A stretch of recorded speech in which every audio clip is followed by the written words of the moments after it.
what do we do now? Seriously, I'm not kidding. Go back and watch any movie, and you will see this line over and over again. You're going to see it now. I'm telling you. My daughter watched a movie last weekend. She goes, Mom, I heard that line. And I love to ask questions, but it's my most hated question. And I dread reading scripts that have no women involved in their creation, because inevitably I get to that part where the girl turns to the guy, and she goes, what do we do now? Now, do you know any woman in any crisis situation who has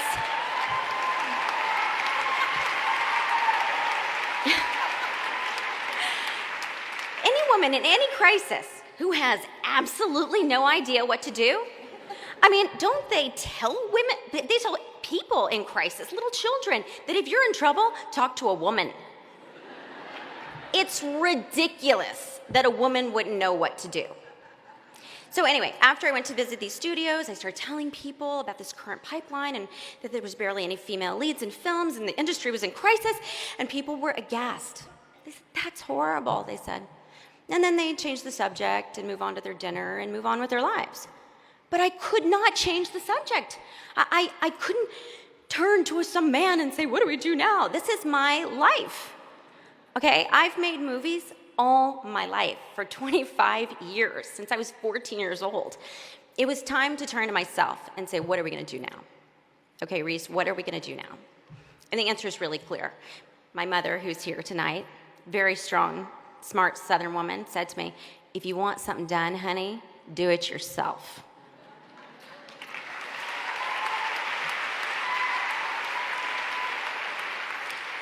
So I started my own production company, Pacific Standard Films, with the mission to tell stories about women. And I was nervous, y'all. I was spending my own money, which everyone in the movie business always tells you, don't spend your own money on anything. I was warned that on the crazy chance that Pacific Standard would acquire any good scripts, we would never make it past our first few years of business, because there just wasn't a market for buying female-driven material. But like Elle Woods, I do not like to be underestimated. I am a very avid reader. In fact, I'm a complete book nerd. And so is my producing partner. So we just tore through tons of manuscripts and read so many things before they were published, but we could only find really 2 pieces of material that we thought were great. And we optioned them with our money, and we prayed that they would work. Both were strong, complicated, fascinating women at the center, and both were written by women. And lo and behold, both books hit #1 on the New York Times bestseller list in July of 2012. One was called Gone Girl, and the second was called Wild. So we made those 2 films last year, and those 2 films grossed over $500 million worldwide. And we got 3 nominations for Academy Awards for women in acting performances. So that was year 1. And against the odds, Pacific Standard has had a year 2 and a year 3. And we've bought 5 more best-selling books. Next year, we're going to make 2 of those, Big Little Lies and Luckiest Girl Alive, into films. We have over 25 films in development and 3 television shows, and they all have female leads of different ages and different races and different jobs. Some are astronauts, some are soldiers, some are scientists. One is even a Supreme Court justice.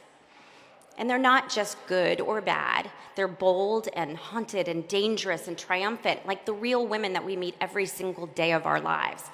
But our company isn't just thriving because it feels like a good thing to do.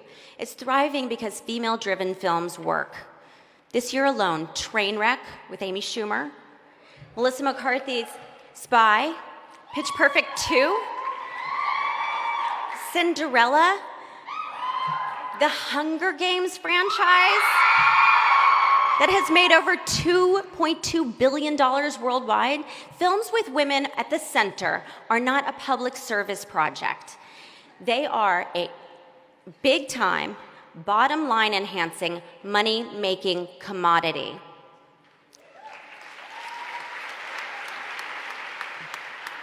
Ladies and gentlemen, I think we are in a cultural crisis. In every field, in every industry, women are underrepresented and underpaid in leadership positions. And the reason we're all talking about it tonight, under 5% of CEOs of Fortune 500 companies are women. Only 19% of Congress is women. No wonder we don't have the health care we deserve, or paid family leave, or public access to early childhood education. And that really worries me. How can we expect legislation with our rights and our needs being preserved if we don't have equal representation? So here's my hope. If you're in politics, the media, the tech industry, working as an entrepreneur or a teacher or a construction worker or a caregiver, you know the problems we are all facing. And I urge each one of you to ask yourselves, what do we do now? That's a big question. What is it in your life that you think you cannot accomplish? Or what is it that people have said that you cannot do? Wouldn't it feel really good to prove them all wrong?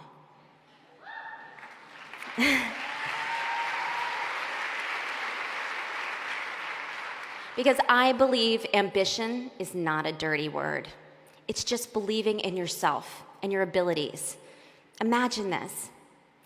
What would happen if we were all brave enough to believe in our own ability, to be a little bit more ambitious? I think the world would change. Thank you.